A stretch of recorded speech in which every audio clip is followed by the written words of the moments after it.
नमस्कार मित्रांनो. स्वयंपाक चालू आहे. बाजरीची भाकर लय आवडते मला. तेव्हा नादखोळा केली एक नंबर. तर चपात्या खाऊन कटाळा आला मित्रांनो, म्हणून आता बाजरीच्या भाकरी म्हणलं खावं त्या. सारख्या चपात्या खाऊन खाऊन खाऊन कटाळा येतो. तेव्हा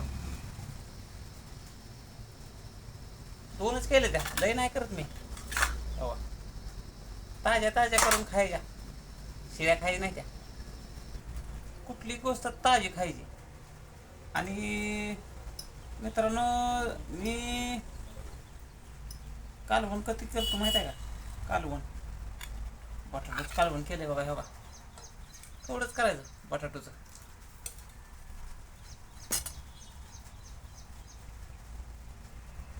वडापाव हे काय खायचं नाही, तेलकट. घरचंच खायचं. ते तेलकट खाण्याला खोकला हे लागतो या. आपण स्वतः हातानं करून खाल्लं का नाही, लय भारी वाटतंय. अहो, पावसामुळं थोडं बार सर्दी व्हायला लागली बरं का. पाऊस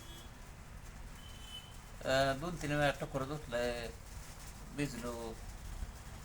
ते अवघड होतंय ना. आजारी पडायचं गॅरंटी नाही बरं का, पण पडू शकतो सर्दी झाली मला. कसं आहे मित्रांनो, तब्येत बी करावं लागते हो, खावं बी लागते हो.